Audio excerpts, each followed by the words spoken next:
Lo primero, muchas gracias por venir. Para nosotros el día de hoy es un acto de celebración. Queremos hacer algo muy breve y luego, bueno, pues compartir entre nosotros.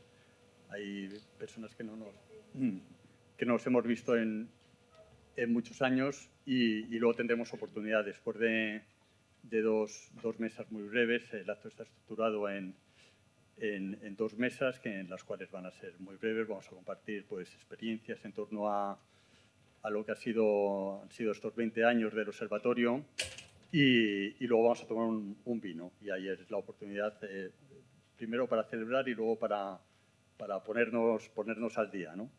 Y bueno, hoy estamos esta misma sala y en este mismo lugar celebramos el primer aniversario.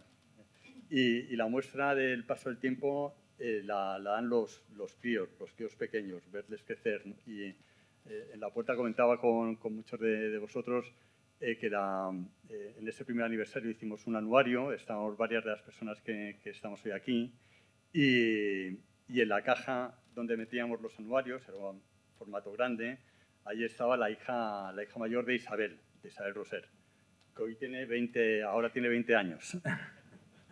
Entonces, bueno, pues cuando ves esa transformación en los críos te das cuenta del paso del tiempo.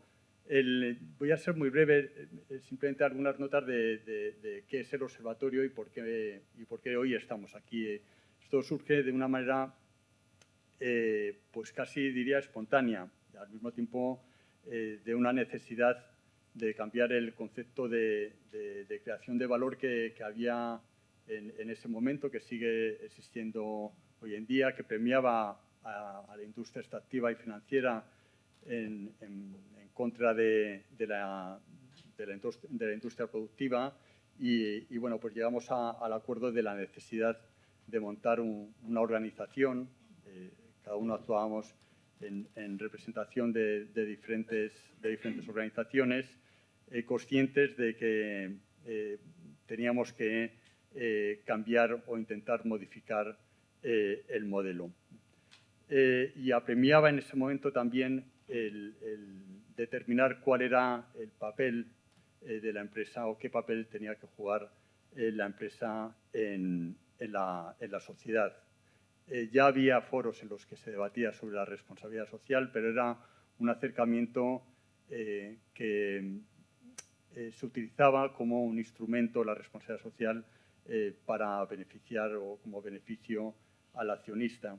Nuestro acercamiento a la responsabilidad social viene desde una aproximación de una identificación de unos fallos de mercado, de unas lagunas legales y de la necesidad de solucionar o poner soluciones a esas lagunas y a esos fallos de mercado. Durante estos años hemos podido seguir los procesos que ha habido en torno al debate de la responsabilidad social de la empresa, al papel y el rol jugado por diferentes actores implicados. También hemos asistido como pues una falta de una definición aceptada universalmente, una pasividad hasta épocas recientes del regulador, pues ha llevado a una interpretación en muchos casos equivocada e interesada y no coherente con los valores de la sociedad y los impactos y externalidades económicos y medioambientales. Éramos conscientes de la insuficiencia de la voluntariedad y de la necesidad de poner o pasar de una regulación privada a una regulación pública. Lo hemos demandado a través de investigaciones que hemos ido haciendo en las cuales hemos reflejado esas contradicciones que se daban en algunos casos y la falta de implementación real. Esas investigaciones nos han servido para tener una interlocución tanto con las administraciones públicas y poner encima de la mesa las demandas o las propuestas precisas en torno a las políticas públicas y a la regulación, y nos han servido también para testar las dificultades que había dentro de las empresas. Eso nos ha permitido esa interlocución prácticamente constante con todos los actores y nos ha dado una posición privilegiada para ver cómo era esa evolución y por dónde abordar las diferentes temáticas. También nos ha servido para poner el foco en los temas fundamentales de la responsabilidad social, muchas veces abandonados tanto en congresos como en las propias políticas públicas, como en los programas de formación de las escuelas de negocio, aspectos como muchos de vosotros los habéis abordado desde hace muchos años, ¿no? Está José Luis con la fiscalidad, Isidor con las cadenas de producción, las cadenas de suministro, los derechos humanos, la condición de independencia de los consejeros, los conflictos de interés, la corrupción, el lobby, son algunas de las cuestiones que para nosotros son fundamentales y sobre las cuales hemos incidido en estos 20 años. En los años recientes hemos pasado de ese discurso de la voluntariedad a una incipiente regulación que comienza. El punto de inflexión es la Directiva del 2014 de Información No Financiera. Hoy estamos en un momento, yo creo que interesante, con un planteamiento más serio y más preciso. Todavía queda mucho recorrido por andar, pero creo que el foco se ha ido centrando en los temas realmente importantes.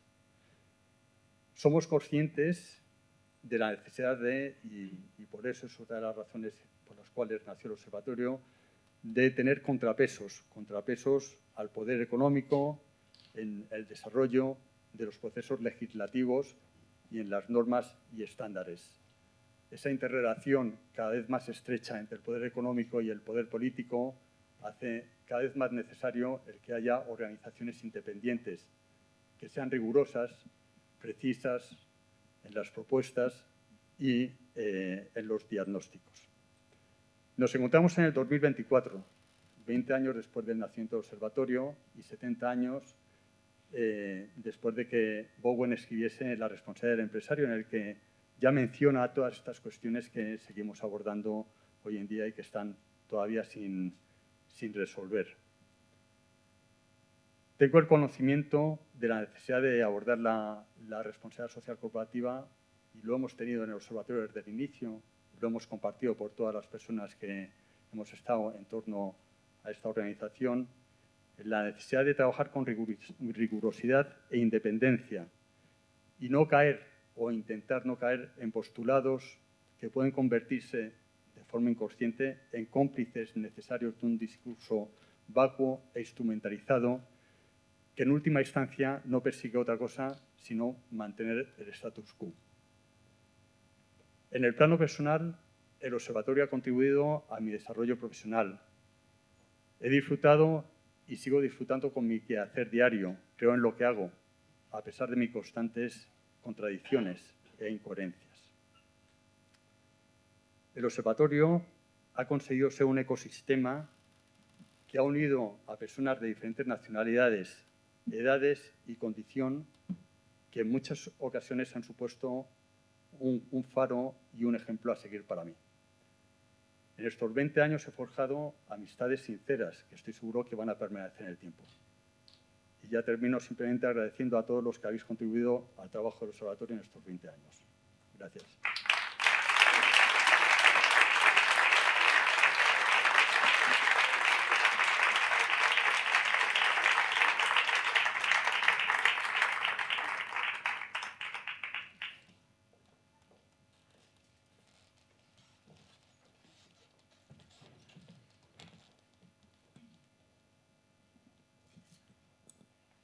Hola, hola.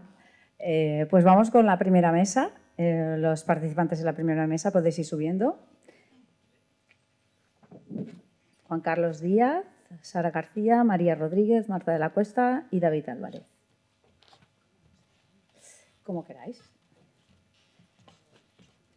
Me voy a sentar aquí. Y hay que coger los micros, no es... ¿vale? ¿Compartís así? Muy bien, yo comparto con vosotros. Pues, bueno, primero de todo, unos pequeños detalles de intendencia, porque estamos en un edificio histórico y hay que tener cuidadito. Y nos han dicho que para bajar no podemos bajar por la escalera que hemos entrado principal. Nos indicarán una escalera, lo digo porque no bajemos el tropel por allí porque tendremos problemas. Y que no vayamos a la exposición que hay, ¿vale? Porque como es un edificio histórico hay un aforo limitado y no podemos pues, incumplir las normas de aforo, ¿vale? Pues nada, dicho esto, empezamos nuestra parte. Bueno, no, es un edificio, bueno, es lo bonito de hacerlo aquí, ¿no? Pero tenemos que tener cuidadito. Y buenas tardes a todos y todas y como ha dicho Herencio, gracias por estar aquí. Es un día muy, muy especial para todos. Los que hace más de 20 años nos sumamos a Marta de la Cuesta y encontramos nuestro refugio y sentido posible a las inquietudes. Además, estamos en el mismo lugar donde justo presentamos el observatorio, hicimos nuestro gran evento en la SGAE. Y como homenaje y agradecimiento a la SGAE por habernos prestado de nuevo el lugar, porque es difícil que te presten el lugar y han sido muy amables de prestárnoslo de nuevo, haré la dinamización en tono musical de autores españoles. Y hemos planteado la tarde, como ha dicho Herencio, como dirían presuntos implicados, para valorar cómo hemos cambiado, ¿no? Y la canción decía que lejos ha quedado aquella amistad, pero en este caso no ha quedado lejos aquella amistad. Y esto es lo bonito también de hoy, ¿no? Que no ha quedado lejos esta amistad, sino que tenemos 2 mesas donde hemos convocado a aquellos amigos que han estado cerca o incluso en los órganos de dirección y en cualquier caso que nos han hecho mejores al observatorio y a todos los aquí presentes. La primera mesa, como he dicho, está Juan Carlos Díaz, que es el presidente actual del observatorio desde 2020 y es el director de Red de Económicas, Administración y Ecosistemas de Alianza por la Solidaridad. Sara García, que es la secretaria confederal de Acción Sindical y Salud Laboral de USO. María Rodríguez, experta en consumo responsable y RSE, nuestra mujer del consumo para todos nosotros. Y presidenta del observatorio de 2008 a 2012, Marta de la Cuesta, nuestra madre, catedrática de Economía aplicada en la UNED, presidenta de Economistas sin Fronteras de 2017 a 2019 y fundadora del Observatorio de RSC. Y David Álvarez, profesor de la UCM y secretario académico del IUDC-UCM y expresidente de la Coordinadora Estatal de ONGs para el Desarrollo y director de las ONGs Solidarios para el Desarrollo y SETE. ¿Vale? Muchísimas gracias por estar hoy aquí.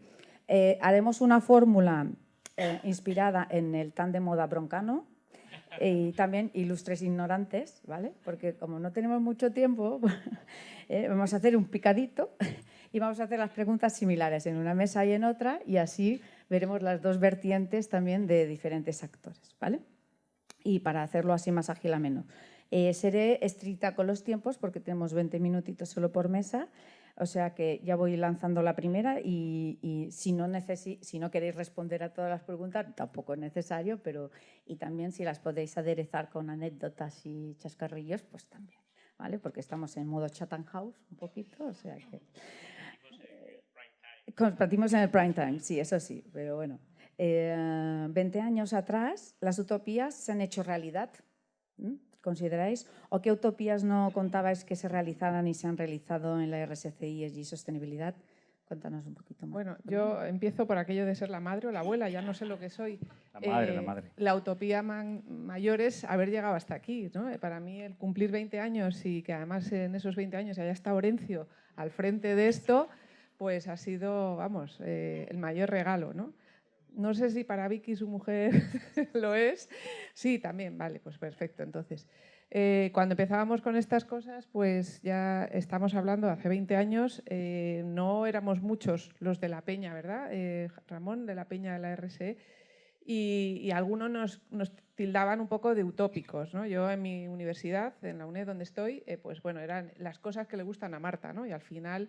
pues luego el mundo se ha dado la vuelta y al final pues tenemos un máster oficial en estos temas, la sostenibilidad está metida de forma transversal en los programas de investigación, en la docencia, con lo cual, bueno, pues yo creo que el tiempo nos ha dado la razón, ¿no?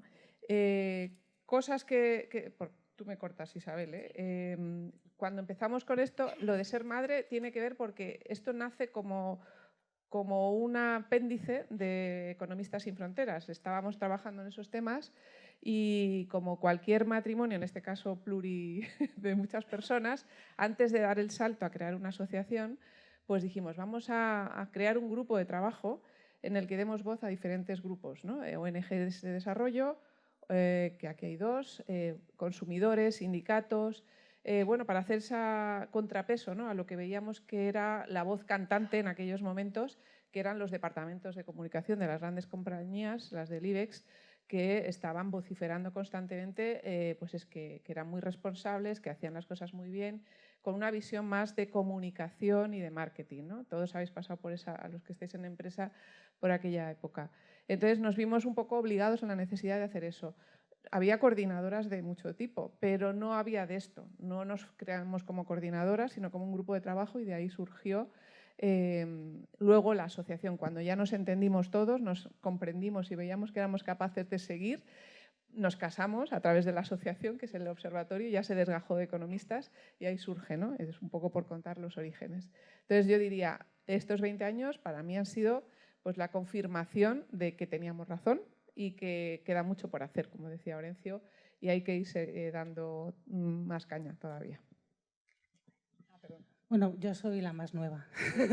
Yo soy la típica amiga de los 20 años que ha llegado un poco más tarde. Nosotros empezamos a formar parte del observatorio a partir de un congreso en el que ya entré como secretaria confederal en 2009, y en el mundo sindical, si en otros ámbitos eran las cosas que te gustaban a ti, el tema de la RSC en el mundo sindical tiene un encaje más complicado. Concienciar y explicar lo que puede significar y la potencialidad que tiene la acción sindical es tremendamente difícil. Entonces, claro, para mí no es una utopía porque todavía no se ha llegado a cumplir, porque no se ha llegado a cumplir, pero un poco la dirección que está adoptando ahora también el concepto de responsabilidad social, que ha pasado de ser algo unilateral, voluntario, muy cosmético, muy de reputación corporativa, y que realmente ahora esté ya centrándonos el debate en que la voluntariedad ya no debe ser y que vamos a pasar ya a algo obligacional, contractualizado, regulado, y que realmente haga que se rindan cuentas y tenga esa utilidad social y de compensar esos impactos que llevan a cabo la acción de las empresas. Yo creo que también ese cambio de paradigma es fundamental y es un punto, como ha comentado Orencio, muy interesante. Así que estamos ahí en el buen camino, y sobre todo el tema de que el observatorio haya seguido esta línea y que cada vez estemos más organizaciones implicadas es fundamental. Luego hablaremos después de lo que echamos en falta, pero bueno, aquí estamos todos de enhorabuena. Bueno, pues yo voy a retomar el tema de si las utopías se han hecho realidad, con la pregunta que planteabas. A ver, yo creo que primero hay que fijar, las utopías no son bellos sueños. Eso que nos quede claro, las utopías son propuestas. Y son propuestas ideales de sociedad, de organización, en este caso de organización social, que se van cumpliendo con los años. Por lo tanto, hace 20 años cerrábamos la propuesta de estatutos, llevábamos 2 años discutiendo previamente los estatutos y cómo organizar a tantas organizaciones tan diferentes en un organismo común. No fue fácil, pero fue posible. Creíamos sobre todo en la importancia de impulsar la RSE desde la sociedad civil. Lo seguimos creyendo y yo creo que algo, quizás no todo, pero bastante hemos avanzado en ese sentido. También es verdad que pensábamos, o al menos yo lo pensaba, que en 20 años la RSC sería una realidad mucho más implantada que lo que es en la actualidad. Bueno, no ha sido así. Yo creo que seguimos peleando por conseguir que cada vez se vaya implantando en ese carácter global que tiene la RSE desde las diferentes dimensiones que la componen, es decir, de las diferentes dimensiones, empezando por la de derechos humanos, derechos sindicales, de los consumidores, aspectos medioambientales. Todos esos temas, que son mucho más que la ESG, por hablarlo con iniciales en español, en castellano, actuales, y que en algún momento se pudieron plasmar en el año 2010 con la ISO 26000, así como con todas las medidas que en aquellos momentos desde las propias administraciones, desde algunas empresas puntuales y vanguardistas, se pusieron en marcha y que podían avanzar en ese sentido. Por lo tanto, de resumen, una batería importante de los proyectos se han hecho realidad y otros no.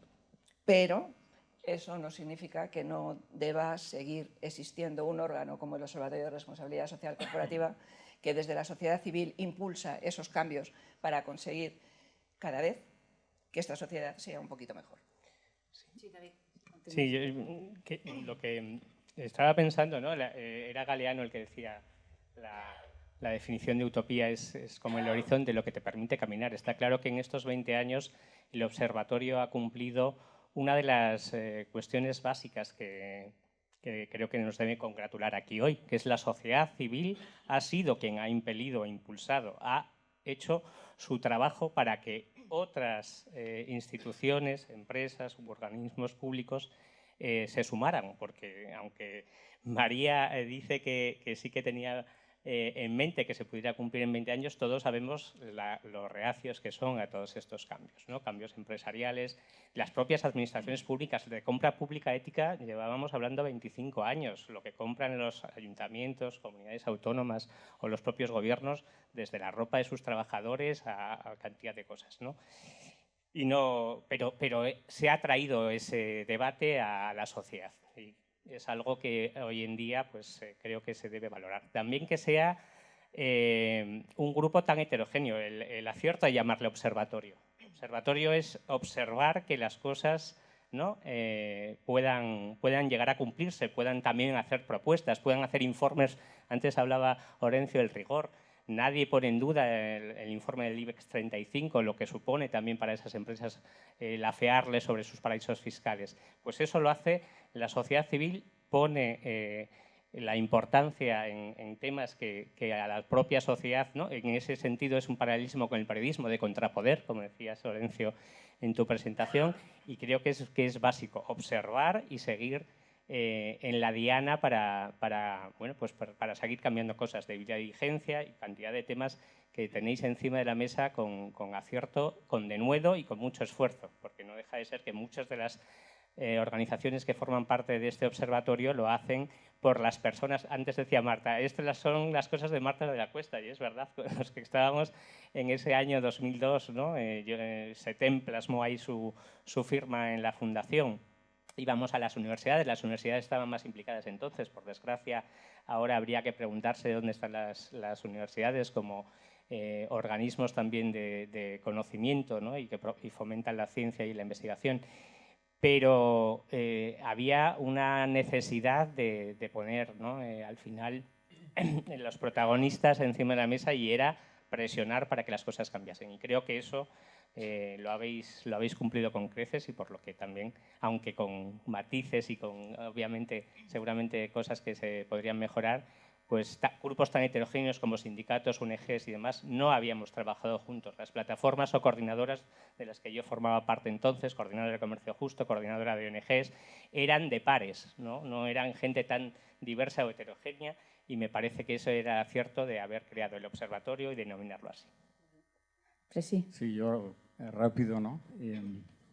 Yo cuando me ponía a pensar en esto me salía como a Marta, ¿no? Que yo creo que la utopía es el propio observatorio, ¿no? Y no solamente porque con los pocos recursos que ha tenido se ha mantenido 20 años haciendo un trabajo, yo creo, de bastante calidad, sino porque además no ha perdido la esencia.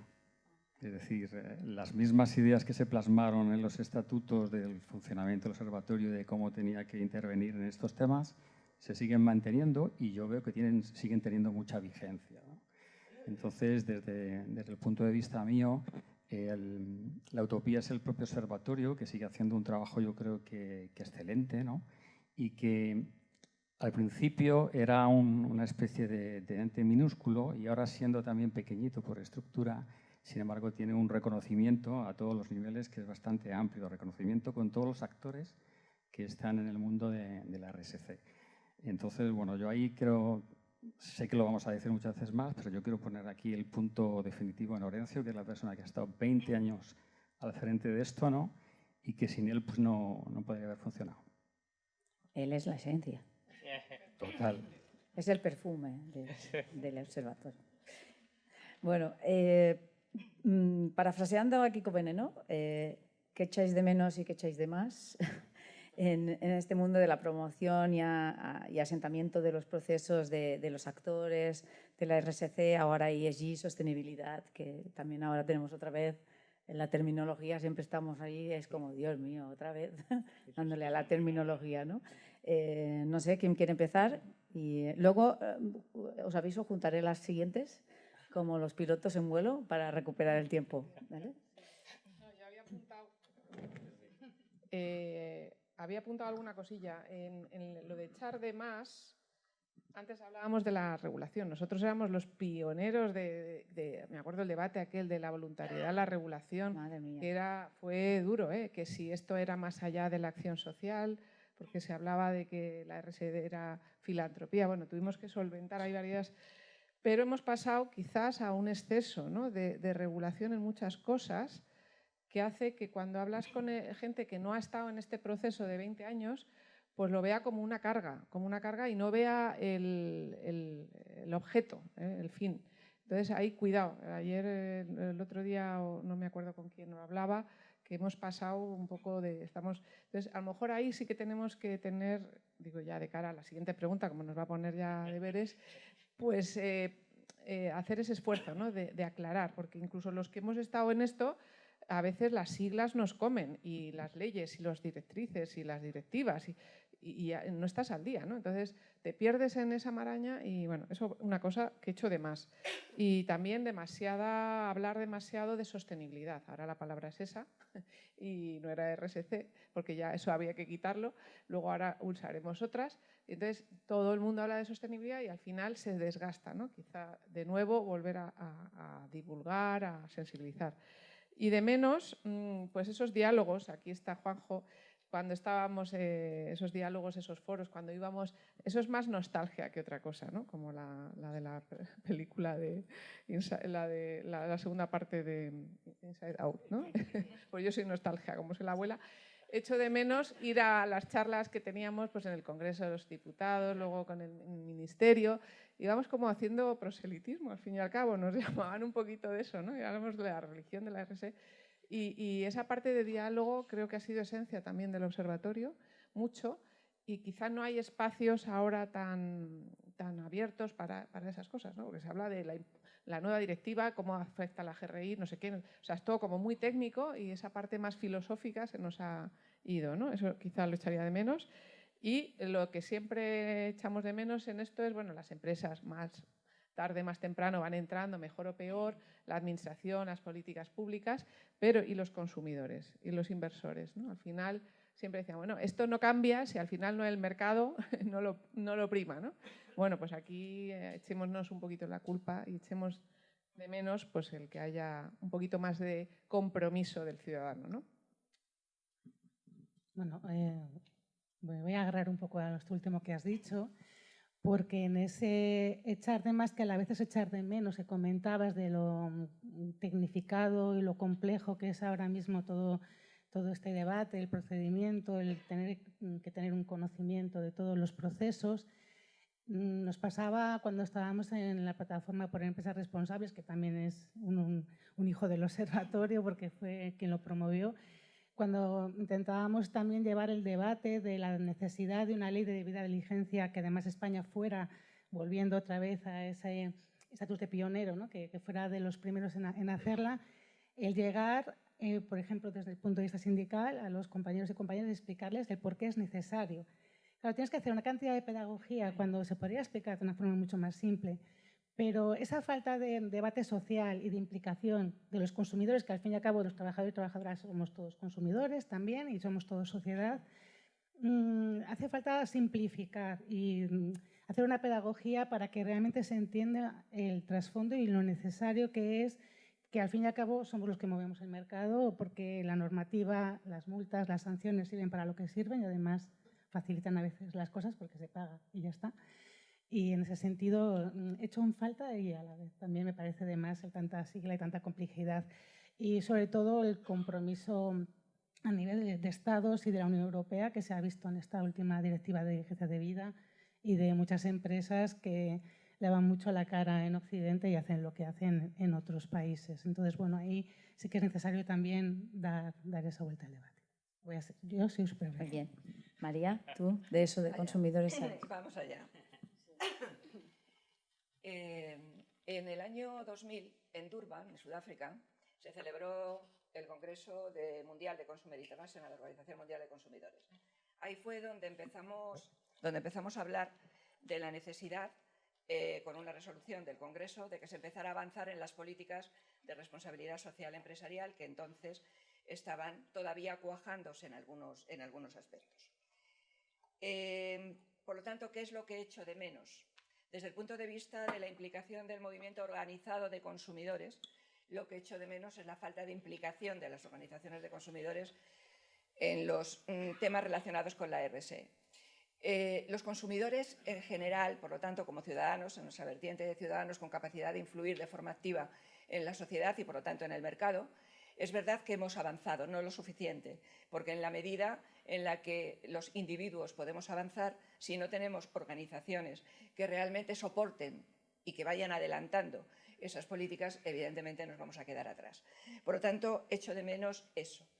Y también echo de menos la complicidad que teníamos entre las organizaciones que estábamos pululando en el ámbito de la RSE y posteriormente en el observatorio, ya en el marco del observatorio como organización, con las empresas, con aquellas, vuelvo otra vez, con la vanguardia de las empresas, que no con las empresas en general, con aquellas empresas que incluso iban en contra de lo que la propia COE en aquel momento decía. Es decir, eran los adalides del nuevo proyecto que se preveía de grandes multinacionales y de empresas no tan grandes, medianas, incluso algunas pequeñas, que intentaban avanzar de forma diferente. Esa complicidad, ese diálogo existente con todos los grupos de interés en las empresas no se ha mantenido, se ha perdido. En algunos sitios sigue existiendo, evidentemente, pero digamos que hay un retroceso. Y también esa complicidad que teníamos con la Administración, en la idea de que teníamos de que era un camino en el que teníamos que batallar y caminar desde la Administración, desde las empresas, desde la sociedad civil, desde las diferentes organizaciones de la sociedad civil y, en este caso concreto, desde el Observatorio como organización que aglutinaba a muchas organizaciones que tenían muchas cosas que decir en el ámbito de la responsabilidad social. Por contra, hemos avanzado en transparencia, cierto. A nivel general hay mucha más transparencia del mundo empresarial que lo que teníamos, pero no tanto en los temas sociales. Es decir, quedan muchas zonas oscuras en temas relacionados con cadenas mundiales de suministro, con temas relacionados con paraísos fiscales, todos los aspectos relacionados con la fiscalidad. Quedan muchos aspectos todavía que implementar en temas relacionados con derechos de los consumidores, con derechos humanos en general. Yo creo que hemos avanzado en unas cosas y falta esa voluntad de caminar de forma conjunta en otros muchos que son absolutamente prioritarios en este momento para seguir avanzando, como decía anteriormente, hacia una sociedad mejor. Y vuelvo a repetir que para mi modesto entender, y que es un problema de siglas, la sostenibilidad no es la RSE es mucho más que sostenibilidad y es mucho más que aspectos medioambientales. No me harto de decirlo en todos los sitios, nadie me hace ni puñetero caso, con perdón de la expresión, pero lo que está absolutamente claro es que no solamente son aspectos medioambientales lo que hay que girar y que cuando hablamos de sostenibilidad en el concepto actual vigente en este momento en el mundo empresarial con carácter mayoritario, los aspectos sociales, desgraciadamente, se siguen quedando en segundo plano, por no decir en un tercero o en un cuarto.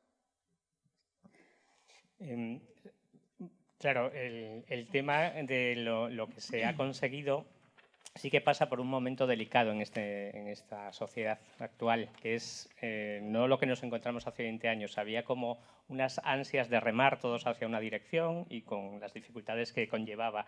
Ahora buscamos también combatir bulos y cierta regresión en todos los temas que significan avanzar o hacer avanzar una sociedad, que hay incluso un calificativo, ¿no?, anglosajón para este tipo de defensa al final de los derechos humanos y, como dice María, que va mucho más allá de la sostenibilidad, que es una cosa manida que se ha puesto de moda incluso entre las propias administraciones y empresas.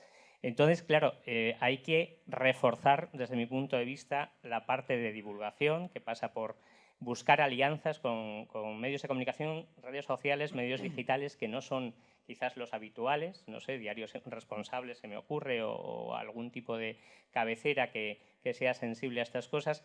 La pata de divulgación va a llevar a la sensibilización de una sociedad hacia temas que ahonden y que profundicen en algo que no es solo un mero maquillaje y que no es solo cuestiones de medio ambiente, sino que van más allá y que está anclado en derechos humanos básicos.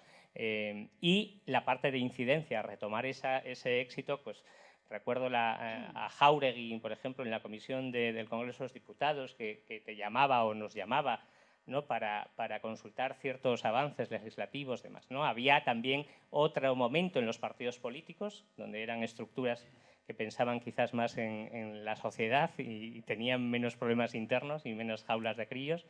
Y hay que tratar de reforzar quizás esa triple entente, ¿no? Donde los medios, donde la sociedad y donde la parte de incidencia hacia los partidos y otros miembros de la sociedad civil creo que es fundamental. Carlos. Sí, bueno, yo echo de menos principalmente que este proceso hasta ahora ha sido lento, tremendamente lento. Hecho de menos la rapidez en el proceso, ¿no? Realmente creo que todavía a las empresas les queda mucho por avanzar en que integren realmente dentro de sus estrategias de negocio la RSC, ¿no? También el que se empiecen a tener mayores mecanismos de medición, ¿no?, y de transparencia al contar esa medición, que creo que todavía se han dado pasos, se ha avanzado, son 20 años, ¿no?, pero que todavía queda bastante, ¿no?, por avanzar en eso. Y luego, antes se citaba, ¿no?, me parece que ha sido María, ¿no?, el permear un poco también a las pymes. Al final esto se ha ido un poco empezando desde que emergió a conocer por las grandes empresas y han ido, bueno, avanzando en pequeños pasos, pero realmente queda un camino muy largo para que las pequeñas y medianas empresas pues puedan trabajar. Y por último, para mí lo más importante, los consumidores. O sea, cada uno de nosotras y de nosotros, que somos los que tenemos capacidad crítica y de toma de decisiones para poder, bueno, pues incidir en todos los aspectos a nivel de lo que es la acción de la empresa. Muy bien. Los inversores sí que se han puesto un poco más las pilas, ¿no? Pero Marta creo que... Sí, pero los individuos no tanto. Sí, el minorista no, el inversor en particular.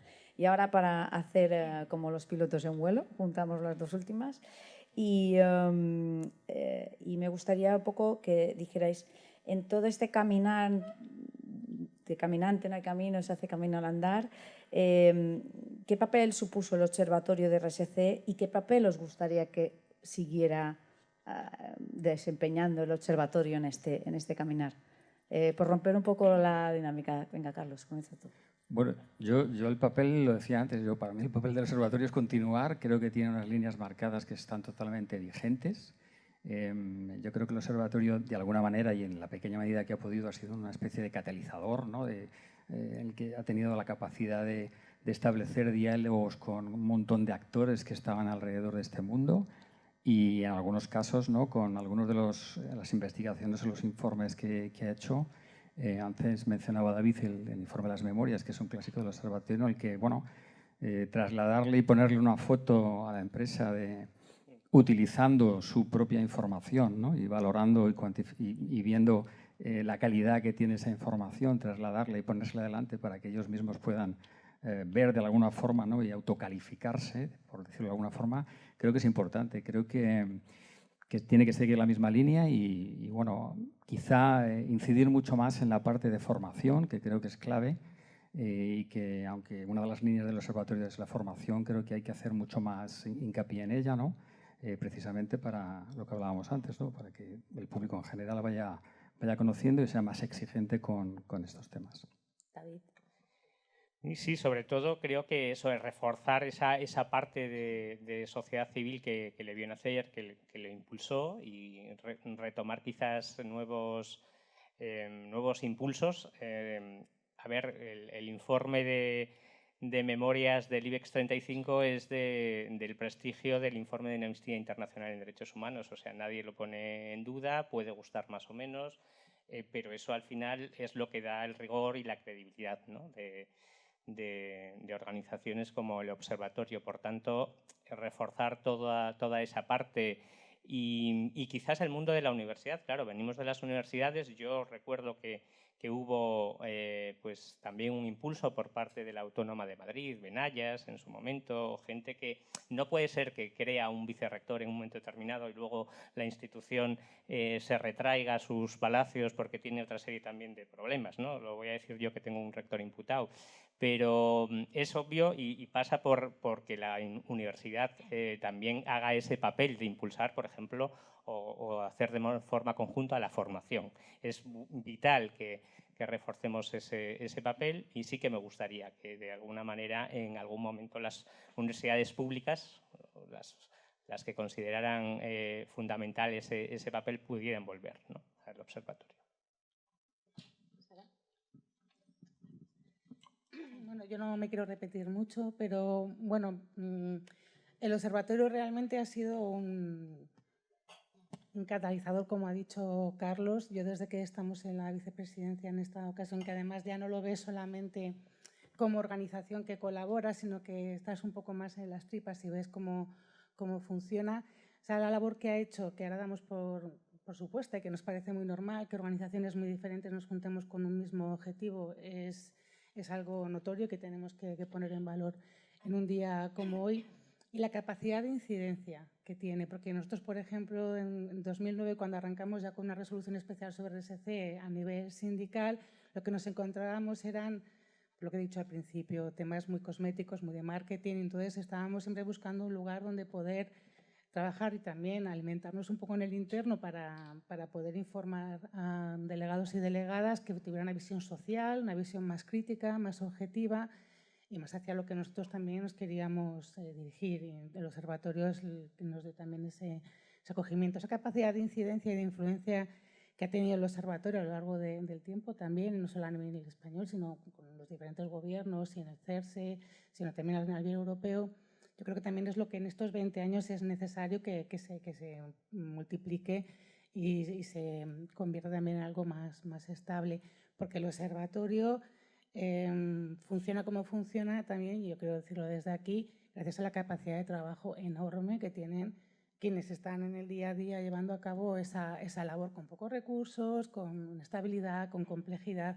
Entonces yo creo que también es importante ese reconocimiento y que bueno, el informe del IBEX 35 es un informe incontestable, pero muy desconocido, más allá del grupo de organizaciones y de convencidos que conocemos perfectamente las publicaciones y conocemos lo que se mueve. Lo que importa es que se dé ese paso más allá y ese informe trascienda y tenga una repercusión mediática adecuada y se pueda conocer lo que se denuncia en ese informe, para volver a lo que comentábamos antes de inversores, consumidores y que ese debate social.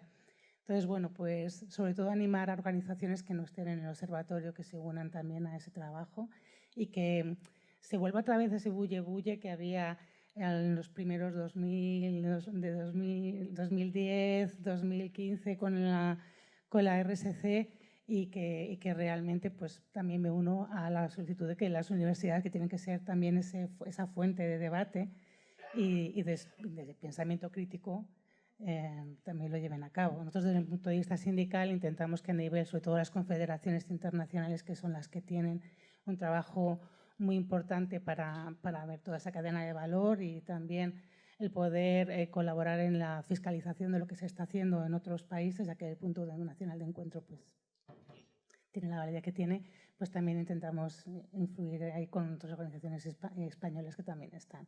Así que bueno, nos queda mucho trabajo y espero que sea más ágil y más rápido que en estos 20 años que ha ido la cosa un poco lenta. Yo le pediría poder vernos todos dentro de 20 años. Eso es lo primero, el deseo, ¿no? Ahora que ves a gente... Bueno, no pongas así la cara, Juanjo, seguro que sí. Poco queda. Bueno, 20 años, nada. La longevidad es cada día más. En España somos de los mejores, así que eso es lo primero, ¿no? Vernos. Sí, de todo. Bueno. Y luego el seguir haciendo el trabajo, se ha dicho ya, el por dónde tirar, como lo han venido haciendo, ¿no? Dentro del observatorio, con ese rigor, con sus limitaciones de recursos, lógicamente, porque no somos una gran fundación ni nada parecido, con analistas externos. Yo creo que ahí la colaboración con las universidades puede crecer, ¿no? Buscar esa colaboración, formando y formándose y con propuestas, como ha venido haciendo. O sea, al final no es un órgano de denuncia, es un órgano de propuestas. Y yo creo que muchas de las cosas que hoy tenemos en la legislación salen de algunas de los estudios y guías, herramientas, sin confrontación, pero con crítica constructiva, que ha sido un poco lo que le ha... Y con el estilo de Orencio, ¿no? Hay que decirlo, claro, es todo un galante a la hora de proponer las cosas, es duro, pero luego tiene esa forma de ser que hace que entre bien. Entonces, es nuestro dandy, eso No, es. nuestro dandy responsable. Aparte de eso, hay una cosa que es fundamental, es decir, que hay que ser firmes y estar bien anclados en el terreno, pero al mismo tiempo lo suficientemente flexibles como para saber cómo poder adaptar las políticas que se tienen que desarrollar. Y yo creo que en eso el observatorio ha sido realmente, pues digamos, una experiencia importante y al mismo tiempo una organización que puede servir de modelo para otras muchas, en las que muchas organizaciones de carácter muy diferente quieran y puedan trabajar. Yo creo que una de las cosas más importantes ha sido la ilusión que todas las organizaciones que formamos parte del observatorio y las personas que han estado trabajando en el observatorio desde el principio, Víctor está aquí hoy con nosotros, Ana, Orencio, los que se han ido incorporando después, Amaya, es decir, todos los que han ido viniendo y los que han pasado entre medias del observatorio, lo que han tenido claro ha sido ganas enormes de trabajar, pero no de trabajar por trabajar porque se lo creen, trabajar porque les gusta y trabajar fundamentalmente porque piensan y saben que su trabajo realmente sirve para algo. Y yo creo que eso es un tema absolutamente importante y que en una organización eso no está pagado, independientemente de que tampoco paguemos mucho, todo se ha dicho de paso. Pero que lo que está claro es que es un tema absolutamente fundamental. Una cosa importante, si hemos sido capaces y si en su momento fuimos capaces, puesto que hoy hay organizaciones que en su momento no estuvieron en la conformación del observatorio, otras que por el contrario estuvieron y ya no están. Si fuimos capaces y somos capaces de trabajar de forma conjunta, creo que tenemos que ser capaces de crecer mucho más desde el punto de vista de lo que son las organizaciones que en este momento faltan en el observatorio. Es decir, hemos hablado muchas veces de cómo crecer, hacia dónde caminar. Es difícil, pero no es imposible, volvemos a lo de siempre. Como no sabíamos que era posible, que era imposible, lo hicimos, ¿no? Pues yo creo que esto sería más o menos lo mismo. Y luego, como ya se han comentado algunas de las líneas de trabajo, seguir profundizando los trabajos que hemos hecho, todos los estudios, no única y exclusivamente el del IBEX 35, que sea el que más fama ha tenido. Hemos hecho otros estudios muy importantes, hemos participado a nivel europeo en proyectos muy interesantes, se han hecho documentales que han sido muy positivos y muy bonitos y que han servido además para muchos cursos de formación. Es decir, el observatorio tiene detrás de sí una ardua carrera, por decirlo de alguna forma, y desde luego le quedan muchísimos años más y esperemos efectivamente estar así de bien todos para seguir viéndonos dentro de otros cuantos años. Por lo menos en esa línea trabajaremos. Bien. Pues nada, muchísimas gracias a la mesa y vamos a dar paso a la siguiente mesa. Gracias. Si queréis ir bajando por mi derecha y que los ponentes de la siguiente mesa vayan subiendo por el otro lado y así vamos ordenando las cosas. Para seguir viendo desde la perspectiva, el picadito de preguntas también. Sí. Y ahora lo veremos desde figuras relevantes en el impulso de la RSC del ámbito empresarial, político y mediático, para seguir viendo cómo hemos cambiado o no hemos cambiado, ¿no? Sentaros como queráis, da igual, porque soy la única chica, además, normalmente es chico, chica, pero soy la única chica, sois chicos. En la otra había más chicas y en esta hay más chicos. En esta mesa, para seguir viendo el ese de, como decía, presuntos de ay, cómo hemos cambiado, ¿no? Qué lejos ha quedado aquella amistad. Pues no ha quedado lejos, seguimos siendo muy buenos amigos. Tenemos a nuestro querido Ramón Jáuregui, presidente de la Fundación Euroamérica, exministro de la Presidencia, europarlamentario y diputado en Cortes y añorado presidente de la Subcomisión Parlamentaria de RSC, que ya ves que nos seguimos acordando, Ramón. O sea, que nos seguimos acordando. No menos querido Juan José Barrera, es director general de Economía Social, del Trabajo Autónomo y Responsabilidad Social de las Empresas, con el que tuvimos el no menos añorado CERSE. Hicimos aquella conferencia de responsabilidad social en mi querida Mallorca, ¿te acuerdas?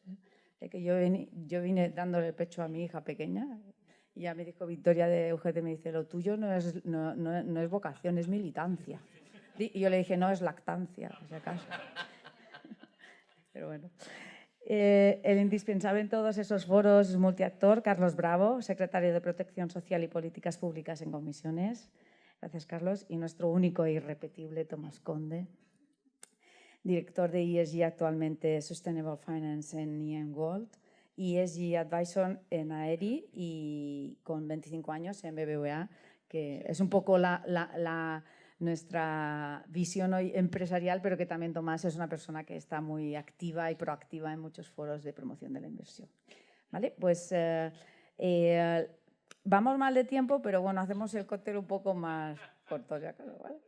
Pero porque merece la pena también las grandes figuras que tenemos que les escuchemos también, ¿no? Pues siguiendo esta fórmula Broncano, ilustres ignorantes, y con esta vuestra lente progresiva de mirar de lejos y de cerca, 20 años atrás, ¿las utopías se han hecho realidad o qué utopías no contabais que se realizan y se han realizado en la RSC, ESG y sostenibilidad? Ramón. Bueno, pues yo diría que yo tuve una utopía, quizás una ingenuidad, no lo sé muy bien, muy intensa que no se ha cumplido, ¿no?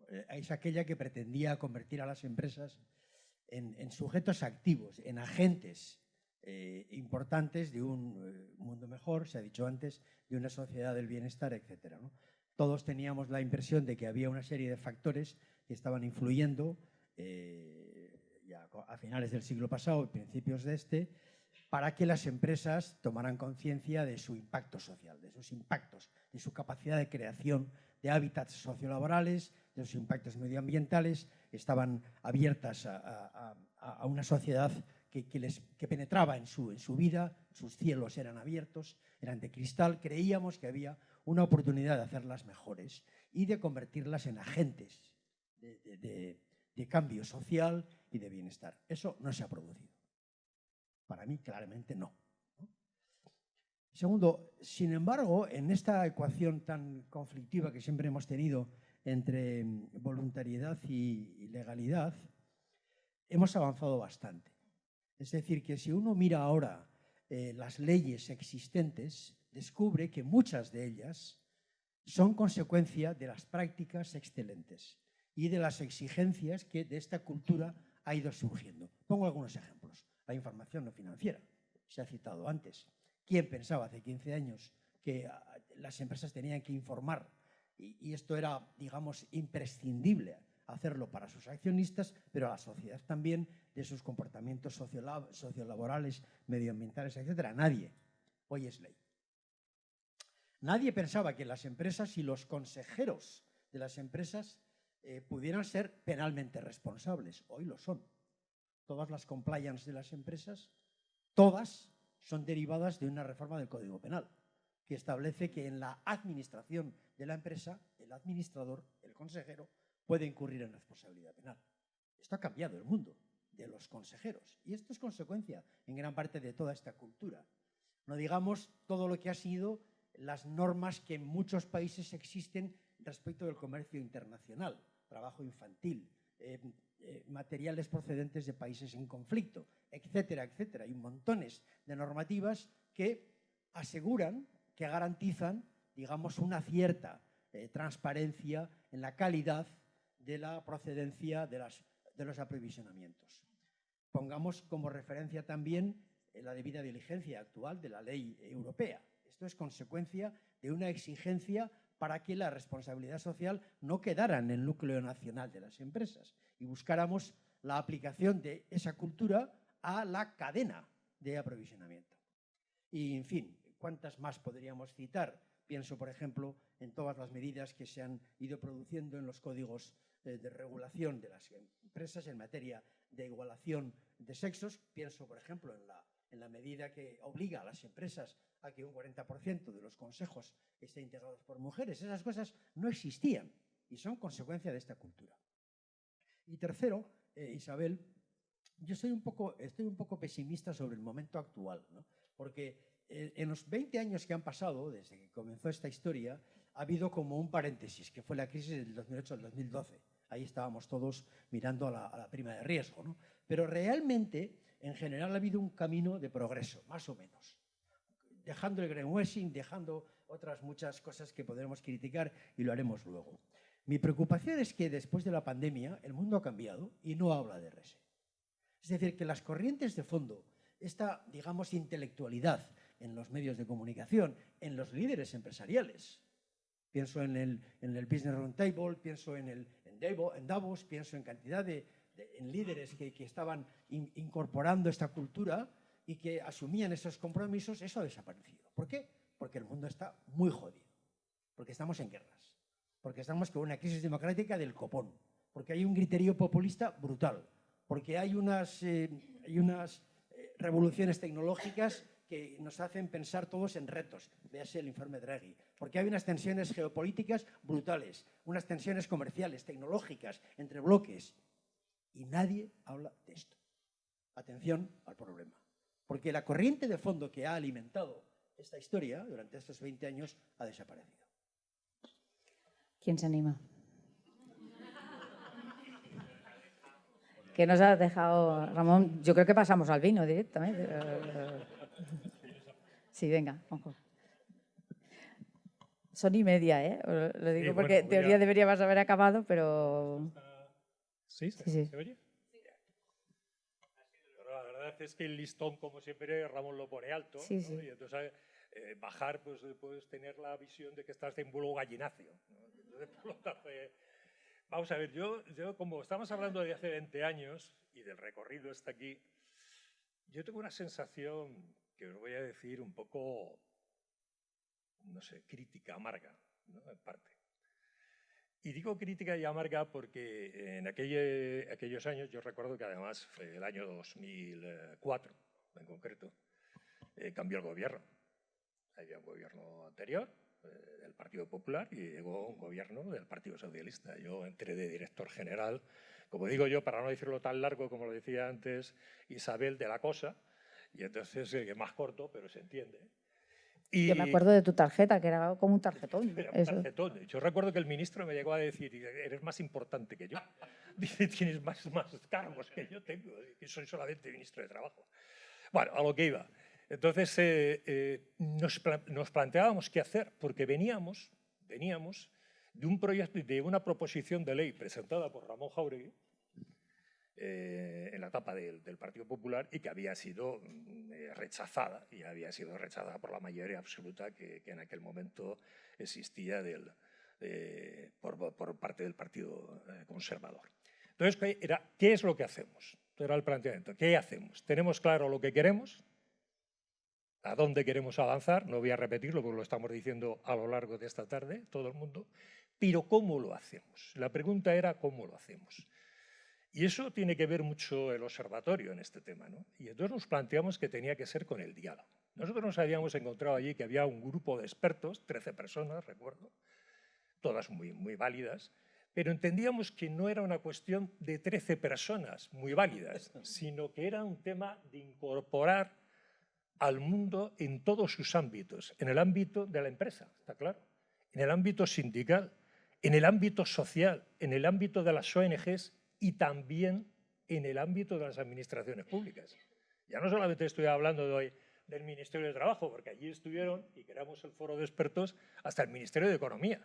Y además, eso no lo voy a contar, aunque sea una anécdota, pero hasta en el vino, Juanjo. Hasta que se situaron de dónde estaban, y decían, ¿esto qué es?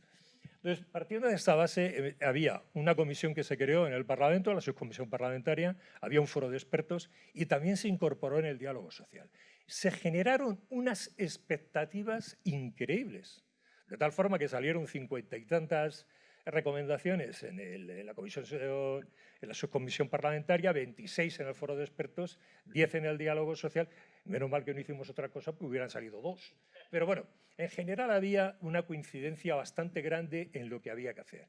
Y había un tema, para no enrollarme más, que era la creación de un foro. Creíamos que todo tenía que salir de un debate entre las partes. Y se creó ese foro, que era el Consejo Estatal de Responsabilidad Social Empresarial. Además, se creó un decreto en el año 2008, antes de convocar las elecciones. Yo recuerdo que dije, vamos a esperar a después. No, no, no. Dijeron todo el mundo, hagámoslo ya. Y ese consejo después funcionó, después de las elecciones. Se sacó 5 documentos que, si entráis en la página del Ministerio de Trabajo y de Economía Social, observaréis que todavía existen. Afortunadamente nadie los ha borrado. Y esos 5 documentos tocaban muchos aspectos, hasta tocaba el tema de la crisis económica. Cómo afrontar desde el punto de vista de la responsabilidad social ya la incipiente crisis del año 2008, que ya se hablaba, de la crisis económica. O sea, era un tema bastante importante. Claro, con el paso del tiempo, pues sí, se han conseguido muchas cuestiones, muchas normas, muchas leyes, muchas pivotadas, hay que decirlo, desde fuera, no desde dentro. La información no financiera de las empresas, ya estamos hablando aquí todos, vino de fuera. Y es curioso, esa norma incorpora en una disposición adicional que habrá que hacer un seguimiento de la evolución de esa información no financiera de las empresas anualmente, ya que no sabéis por quién. Por el Consejo Estatal de Responsabilidad Social Empresarial. Y eso no se está haciendo, porque lleva 7 años muerto. Y no me enrollo más. Hasta luego. Gracias, Juanjo. Tomás. Bueno, yo intervengo. Yo soy infinitamente más positivo que todos. Estás hablando con un friedmanita encima, o sea que eso es lo peor. Estar aquí es un privilegio espectacular, iba a decir de la hostia, con gente como vosotros es la de Dios y es un honor para mí brutal. Porque yo he pasado, os lo juro por Dios, de odiaros a amaros. Y eso, no, es verdad, lo digo, era el director de sostenibilidad de BBVA, tenía prácticamente prohibido acudir a las reuniones y tenía que ir casi con peluca, que me venía muy bien en aquel entonces. Y como Carrillo venía. Pero fantástico. Y aprendí primero con humildad, habéis hecho un trabajo excepcional. El informe de IBEX 35 es extraordinario, se lo he dicho antes, se lo mencionaba antes a Eduardo, que estará de coordinador, no lo sabía, fantástico. Incluso estuve en la última presentación, creo que lo hicimos en el edificio de la comisión, y me sigue gustando y lo sigo utilizando, y todas las del IBEX 35 con las que yo trabajo, que son casi todas, especialmente entidades financieras, lo conocen porque es lo mejor que se ha hecho. A mí me parece brutal. Para mí el observatorio es el informe. Lógicamente conocí a Orencio, todavía recuerdo como anécdotas, que yo creo que aquí es lo que aportar sobre lo positivo y la evolución monstruosa que hemos acometido. Yo tengo 58 tacos, pero soy muy optimista. Lo mío viene, soy el noveno de 9 hermanos. Yo creo que es desde que nací, soy muy optimista, aunque los temas vayan mal. Mi padre siempre me lo decía. Pero creo que la evolución ha sido bestial. Recuerdo, bueno, yo me acabé haciendo lógicamente amigo de Orencio, como no, efectivamente es un personaje extraordinario y ha convertido el observatorio en algo magnífico. Y sabes que no estoy mintiendo, porque esto te lo he dicho 1000 veces y lo digo a todo el mundo. Siempre os criticaba cuando íbamos a las presentaciones del observatorio, me parecía que había un sesgo brutal antiempresarial y todavía yo creo que queda un poquitín, y hay que tener cuidado con este tema. No, había una percepción de casi culpabilidad por ganar dinero. En fin, yo en principio era así, y luego me he ido transformando. Sigo pensando que tiene un sesgo todavía, un poco de sesgo, pero a mí lo que me gusta es que la metodología de análisis, y perdonad que me remita al informe, es muy buena. O sea, yo utilizo MSCI, yo utilizo Dow Jones Sustainability, todos los índices, trabajo mayoritariamente con entidades financieras y también en la Asociación Española para la Relación con los Inversores, y os puedo garantizar que sé lo que digo cuando digo que el informe es cojonudo. Son 550 páginas, o me da igual, o 1000, pero ese sesgo, que lo sigue teniendo menos, te permite la comparabilidad perfecta, porque el sesgo se mantiene en todas. Por lo tanto, yo recuerdo que nosotros celebrábamos, somos los menos malos. No, era un sesgo coherente. No, es un sesgo muy coherente y la verdad te digo una cosa, hasta tal punto que todavía recuerdo otra anécdota más, que yo vivo de anécdotas ya después de tantísimos años, llevo en esta cosa desde el año 2000 y estuve 27 años en BBVA prácticamente y ahora sigo, ahora joder, son mis mejores clientes prácticamente, es acojonante, junto con Santander, junto con todas las entidades financieras. Y no sé qué iba a decir, pero de la emoción. Ah, sí, acuérdate, Orencio, cuando estábamos un poco hasta el gorro nosotros, hasta el punto que contratamos un fiscalista nuevo, no por esto, que era José María Vallejo Chamorro, y digo, José María, tío, estos cabrones es que no entienden tema de fiscalidad. Vamos a invitarles a desayunar y se lo explicamos. Oye, por fin di con un tío que dijo, oye, a mí nos sentaremos con quien tú me digas, Tomás. Son importantes y mira, son cojonudos, pero nos critican a lo bestia. Pero mi sensación es que no tienen muy claro es decir, la complejidad regulatoria, taxativa, sobre todo de los Delaware y todo este tipo de cosas. Oye, te puedo garantizar que si un esfuerzo de la de Dios es Cristo, nos reunimos en la planta Noble 25 con un desayuno, vamos, con cubiertos de plata y la hostia, aquello era fabuloso. Y me encantó. Y tuvimos cuantas sentadas pedimos. Lo que más aprecié desde el principio era ahora que se dice que un plan curso, el engagement, eso fue un acierto y ha sido parte de vuestro éxito. Y para mí, el observatorio, cuando me llamó Isabel, que la quiero un montón, no hubiera dicho que no, pero cuando me dijo el observatorio, vamos, estaba emocionado, literalmente. Por lo tanto, yo soy enormemente positivo. Yo creo que la Ley 11 se consiguió con muchísima presión por detrás. La Ley 11 marcó un antes y un después. La nueva CSRD no va a conseguir ese éxito, ni muchísimo menos. Gracias a Dios ya hemos pasado. Ahora todo este tema que se está planteando, siento deciros que es un tema estrictamente regulatorio y de compliance, aquí ya no hay ningún tipo de voluntariedad ni capacidad de diferenciación. Lo siento decir así. Esto es un tema absolutamente obligatorio, de cumplimiento, básicamente. Y se está avanzando mucho. Está haciendo un trabajo excepcional y pese a la monstruosidad regulatoria que se ha parido desde Europa y nos ha salido con el Plan de Finanzas Sostenibles y los diferentes paquetes que son dificilísimos de interpretar y a veces incoherentes, yo creo que se está haciendo un trabajo muy importante y las compañías se han dado cuenta, de verdad os lo digo, por lo menos con todas las que trabajo yo, que son muchísimas, que el impacto de sus negocios donde están trabajando es absolutamente básico y es la base para el concepto de elegibilidad. Y mucha gente empieza a votar con los pies y ahí está, yo creo que el secreto y el éxito de todo esto.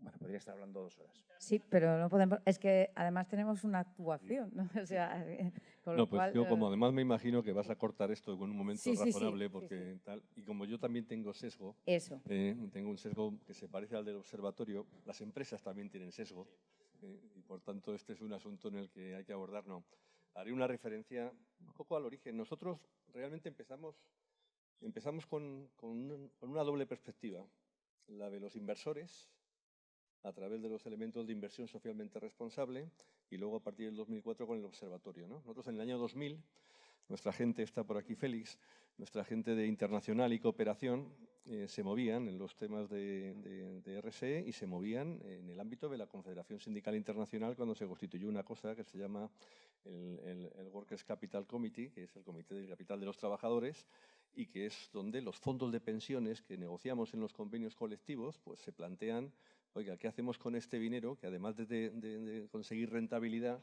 pues nos gustaría que se invirtiera con un criterio no especulativo, ¿no? Con un criterio que no tuviera peso social, que no tuviera una carga que no podamos defender y que, por tanto, se debería gestionar de manera distinta, ¿no? En el año 2004 surge el observatorio, en las reuniones aquellas de Economistas Sin Fronteras andábamos por allí también viendo a ver cómo se podía organizar todo.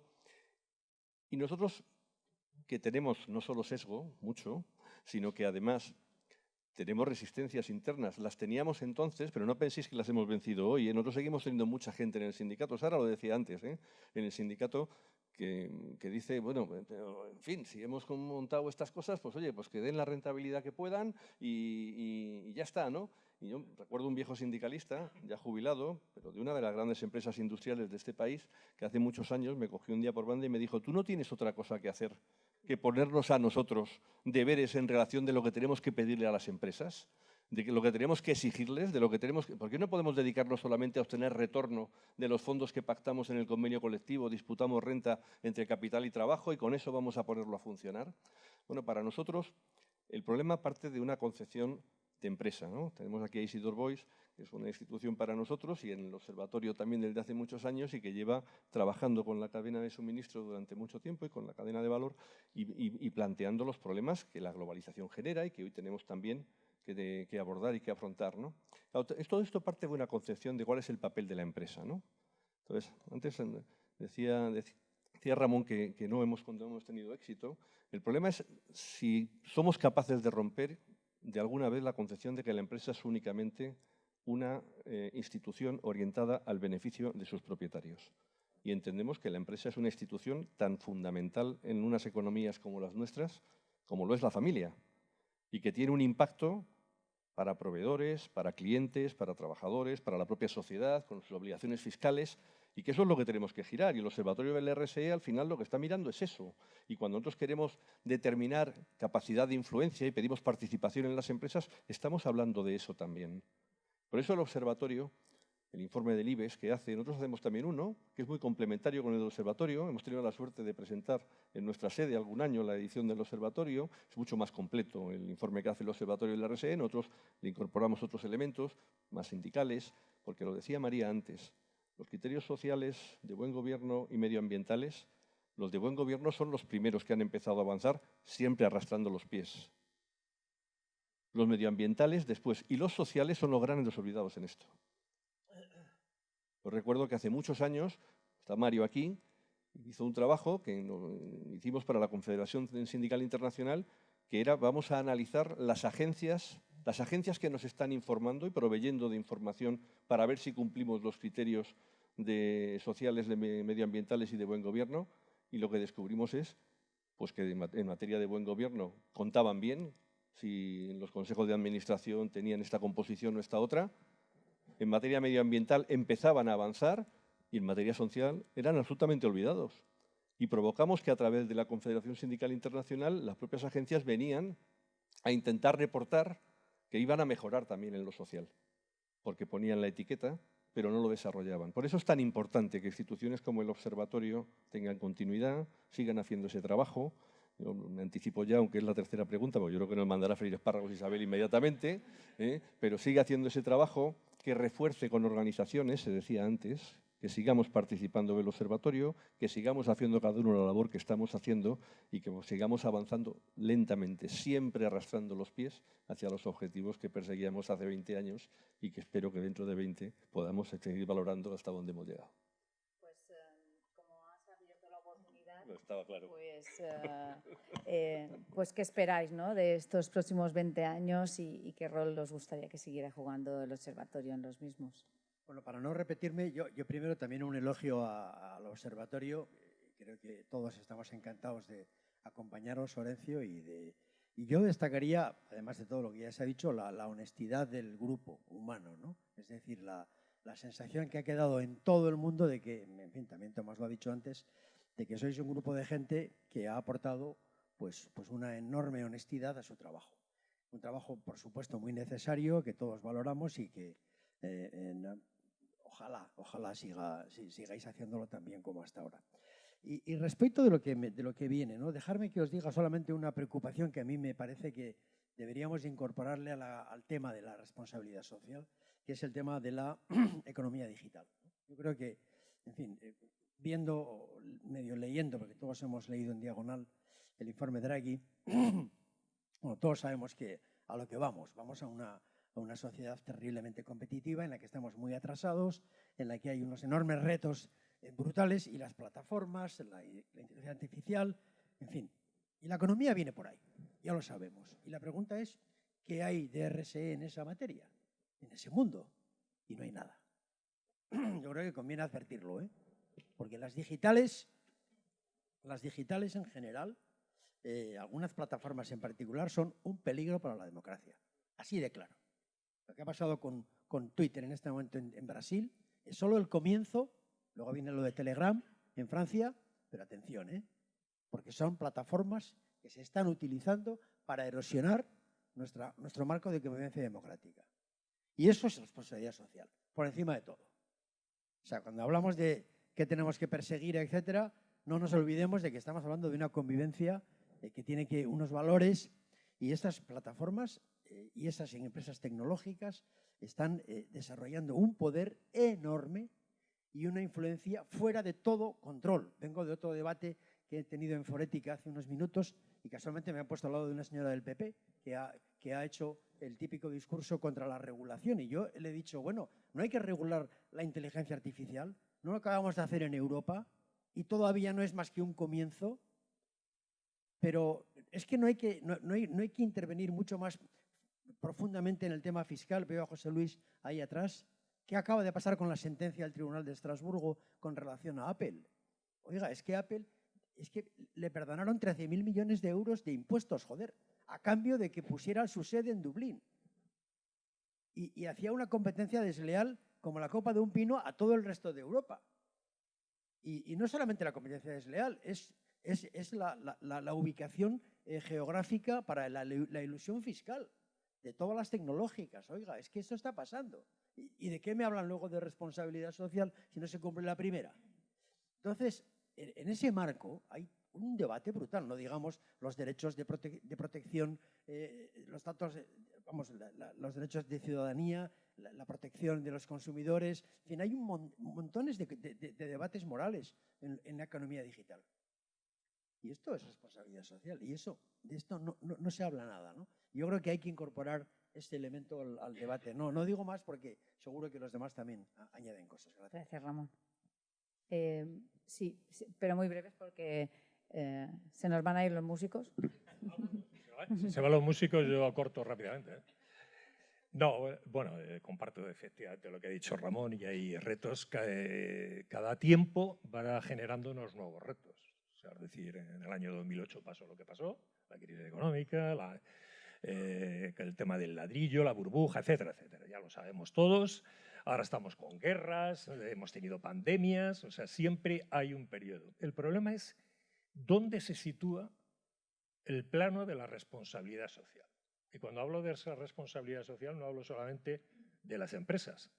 Estoy hablando de las administraciones públicas, estoy hablando de las organizaciones sociales, es decir, de la sociedad en su conjunto. Antes estábamos hablando de los consumidores. ¿Cuál es la reacción? Pues claro, estar hablando de responsabilidad social, que sean socialmente responsables las empresas, y resulta que los consumidores después somos incapaces en nuestra acción de consumidores de poder discernir entre el que es socialmente responsable y el que no lo es, pues es un poco complicado. Yo que daba clases en mi última etapa, además de otras cosas, y le preguntaba a los alumnos, digo, bueno, ¿vosotros seríais capaces de compraros unas zapatillas, que veo que todos tenéis unas zapatillas supermodernas, de una empresa que dijera que está explotando a los niños en África? Dice, a mí me da igual, si me gustan. Esto fue la contestación en un aula. En un aula. ¿De acuerdo? Entonces, ¿qué quiero decir? Hay que formar, hay que informar y hay que intentar, digamos, a la sociedad, digamos, impregnarla de responsabilidad social. No solamente exigir. Hay una cosa que a mí siempre me preocupó, y es las normas que se aprueban y que sobre el papel quedan muy bien, pero en la práctica no se ejecutan. ¿Cuántas normas? Yo conozco un montón y no las voy a decir, Isabel. No, por favor. Pero es algo que a mí me preocupa, y yo diría que ese es el gran reto. El gran reto habrá normas nuevas, habrá lo que sea, porque tendremos retos nuevos. Los de ahora y los que decía antes Ramón y otros más. Pero realmente lo tenemos claro para que aquello que saquemos, sean normas, sean regulaciones, sea lo que sea, lo vamos a ejecutar primero la sociedad, pero también las administraciones públicas. Pero si las administraciones públicas sacan una norma muy bonita, es como aquel que yo fui una vez, hace años, a Perú, y entonces estábamos ahí en un encuentro internacional y de repente va un director de allí de Perú, tenemos la ley de cooperativas mejor, me acuerdo de aquella frase, de toda América Latina. Yo digo, joder, qué pretencioso es este hombre. Y suelta y dice, pero no vale para nada, porque nadie va a utilizar los instrumentos que allí se recogen y nosotros no los vamos a imponer. Pues yo soy muy rápido, me toca a mí, ¿no? Sí. Iba a decir una cosa, pero ahora voy a decir otra, porque tú has hecho un comentario que me ha gustado mucho. Cuando llegué, bueno, yo estaba tan hasta el gorro en el 2014, toda esta temática, en BBVA, que dije, me voy de aquí, no puedo más, estoy harto. Y surgió la oportunidad de irme a la Patronal Mundial de la Banca, que está en Washington, que es el IIF. Segundo día que llego al IIF, me llama Tim Adams, que es el consejero delegado, un tipo excepcional que venía del Tesoro de los Estados Unidos, donde se decide toda la política monetaria del mundo. Es en Washington, no es en otro sitio. Y me dice, come over. Era prontísimo, a las 6:30 de la mañana, y para trabajar prontísimo. Y me dice, estaba sentado con Sonia Gibbs, que es la directora general. Y me dicen los dos, hey, Thomas, this ESG, this is bullshit, right? Me dice, y digo yo, no, let me explain you, déjame explicarte. Bueno, Sonia Gibbs, hoy, es la Head of Sustainable Finance. ¿Qué quiero decir con esto? Que por mucho que seamos aquí negativos, la transformación en el mundo financiero, que es la clave y que afecta absolutamente a todos los sectores, es brutal. Y la regulación que le afecta al sector financiero es salvaje. Muchos de los... O sea, yo sabéis, os lo he dicho antes, me dedico a estos temas, pero para que os hagáis una idea, las entidades financieras hoy tienen un ratio, en su día se les medía por rentabilidad o por eficiencia, como sonará, pero es que hay un tercero, solo 3. Hay un tercer ratio mayoritario, que es el ratio de impacto. Esto nunca existía, esto es real, que hoy se llama el GAR, el Green Asset Ratio, que es decir, qué porcentaje de actividades taxonómicas, conforme a la regulación, el banco está financiando, o cuántas emisiones está financiando. No sé si me explico. O sea, yo soy súper positivo, yo soy súper regulatorio, que odio la regulación porque no hay Dios que la entienda muchas veces, que no sé quién la pare, pero yo creo que se está haciendo un avance gigantesco y todo el mundo. Ahora ya la siguiente tarea será ir bajando hacia las pymes, no solamente con los procesos de homologación de proveedores de las grandes, pero yo soy yo creo que se ha hecho un avance, pero bestial. Y lo hay que decirlo aquí. Y gran parte de ese avance en España es sin duda alguna que ha sido el observatorio. Así lo digo con esa claridad. Todavía queda mucho por hacer. Oye, lo habéis hecho también, ¿qué es lo que yo me acuerdo hace poco en un consejo? ¿Qué hacemos? Seguid haciendo lo que estáis haciendo. Se está haciendo muy bien. Vamos a seguir avanzando. Eso es lo que yo puedo decir. Y el mundo financiero es el mundo más incrédulo y más pesetero, si me permitís la expresión, pero al final esto, repito, es la integración de las variables ambientales, sociales, éticas y de gobierno corporativo por y para el negocio. Es que yo no hago negocio, soy una ONG. Mentira, tú haces negocio, como todos hacemos negocio. Nos vendemos a nosotros mismos, vendemos nuestros productos, vendemos nuestra ONG. Es una cuestión de legibilidad. Y yo creo que un futuro brillante si seguimos haciendo este trabajo. Una frase, Isabel, termino, que yo me hago cargo además de lo que cuesta a una organización montar un acto de estos y que no se le destroce porque nos vayamos a tirar el rollo. Sí. Transparencia. Tenemos mucha normativa, pero el cumplimiento de esa normativa es más que discutible. Y no hay más que ver el informe del observatorio o el informe que hacemos nosotros también para darnos cuenta que se puede tener obligaciones de informar e informar pésimamente. Por tanto, transparencia como un hito al que tenemos que dedicarnos en los próximos tiempos.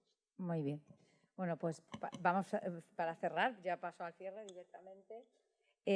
Solo quería seguir esta línea de cómo estamos en la SGAE, cerrar con un autor que es el gran autor, además, de la SGAE, y que para mí ha sido muy bonito vernos hoy todos aquí. Ahora podremos brindar y darnos muchos abrazos, que también lo necesitamos, y espero que nos veamos de nuevo y con renovadas fuerzas e ilusiones y poder cantar a Serrat, no? Fa 20 anys que tinc 20 anys, 20 anys i encara tinc força i no tinc l'ànima morta i em sento bullir la sang. Vamos al cóctel. Gracias.